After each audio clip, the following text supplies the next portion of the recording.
Welcome to another edition of Are You Stuck? It's time to improv. I can't even say the name of my show. It's Stuck? Time to Improv. I'm Mary Scott, and my company is Business Riff. And I have the honor of interviewing Bob Minhas, Thank you. who is the founder of the Expert activation technique. Expert Activation Technique. Thank you very much, Bob. So he's going to talk to you startups about what to do and what not to do, and maybe how to consider approaching your business. So, Bob, what's your top thing to tell people? Thank you. Thank you, Mary. I'm so glad to be here. It's always exciting to share knowledge with people who are just starting out down this sometimes tough road of entrepreneurship. A little bit about me to give context. I've been an entrepreneur for 18 years, and I've had some amazing successes and some colossal failures. And I wanted to share today some ideas or some topics that I've sort of learned over the last 18 years that have helped me now build successfully when I do build a business. And the first thing I'm going to tell you folks is it doesn't necessarily mean tactical and practical. What I want to share with you today is my sort of belief around where your head needs to be around being a successful entrepreneur. That being said, when people talk about entrepreneurship, I think there's this constant belief that being an entrepreneur means that you've made a lot of sales, or being a successful entrepreneur means you've made a ton of money. Whereas I like to shift that and say that, entrepreneurship really is about mindset. It's how you think and how you approach situations. It talks about credibility. It talks about critical thinking. It talks about communication. So the idea about entrepreneurship really is based on these three pillars that I love to share with people who are starting out, whether they're in their 20s or whether they're in their 50s. So those three pillars are health, connection, and skills. So I'm going to start with health. The idea around health is really around that mind-body connection. So a lot of entrepreneurs, when they're starting out, some subscribe to this, what I believe to be an outdated methodology of hustle. How do I work hard, sleep little, and almost put myself to the brink to find success? And what I will tell you is, of every entrepreneur I've coached and every entrepreneur I've interviewed in the past, what we've discovered is there's this connection with how well you treat your body to how well you'll find success. Are you taking a brisk walk in the morning? Are you spending some physical activity, even for fun, going for a hike or something like that? How are you treating your body? What food are you putting in it? Because what you'll find is you're only as productive as your body is going to let you be.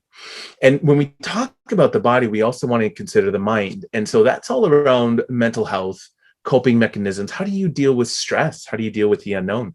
Mary, as you indicated before, this idea of getting unstuck and being improvisational is huge, but it takes a lot of understanding where your headspace is at, understanding how you process challenges. I often talk about things like trauma or childhood patterns. How are you overcoming these so that you can move into a state of being in a positive mindset for successful entrepreneurship?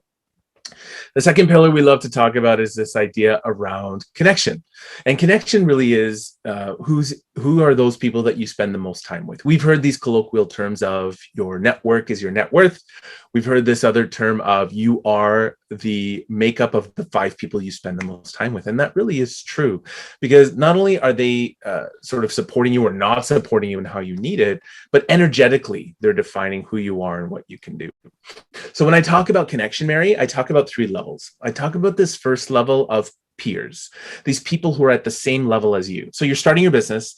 There's a lot of unknowns, maybe a lot of fear. Sometimes you want to share and talk to people who understand that, because your partner may not get it. You may not have friends that get it, but other people who are going through the same journey will totally get it. So surround yourself with those folks as well. Sure. And their businesses may be completely different from yours. They're not your competition. They're doing similar paths with different services or different products. Yeah.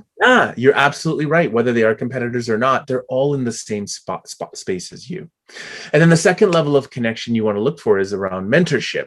So whether that's a coach or whether that's someone at a local government-sponsored business center, who are the people you're talking to that understand where you want to go? In fact, A great mentor is a mentor that's been where you want to get to, or maybe still is.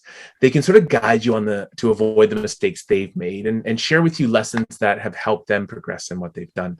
Having that mentorship is extremely important because, again, trying to do this on your own you're going to find yourself treading water more than often than you want to. And that third level of connection is, who is that influence that you really aspire to be? For me, it's Simon Sinek. But who is that person that you want to be? And now, I'm not saying, Mary, that you're going to pick up the phone and call that person. But under connection, what I am saying is, look at their community, look at their network, understand those core values that they espouse and have. And how do you fit and relate to that as well? Sure. A lot of times people who want to make a difference are going to make more money than people who just want to make some money. Absolutely. And this moves into our third aspect of business skills. You want to understand the basics of marketing, operations, finance, and administration. I'm not saying you need to be an expert in all that, Mary, but you want to have some level of understanding, whether it's taking a course at a local community college or just investing a lot of time in other accelerators or incubators. Yeah, so you need to know enough to know what questions to ask to hire the experts you need. Absolutely. You need to know what's going on in your house, right? So I want to put all that together just to really give this holistic perspective. So you've got health, connection, and skills. My belief is that you might be the healthiest person in the world who walks every day and eats really well and has amazing coping mechanisms. And you might be surrounded by some wonderful people who love you and support you. But if you don't have the basic business skills, you will fail. You might have taken every business course that you could find and have some amazing, loving people who support you. But if you're not investing in your mind-body connection and that health, you're going to fail. You might be the most healthiest person in the world. People aspire to be you, and you might have every business skill under the sun. But if you try and start something up and start any type of business alone, without connection, you will fail. That's sort of my three-prong approach, Mary, on what all startups really should know, but whether they've just started or whether they're just getting into entrepreneurship. Right. Sounds good. So people need to not be afraid to ask for help. Yeah. They need to fail fast and fail often. Yeah, absolutely. Absolutely.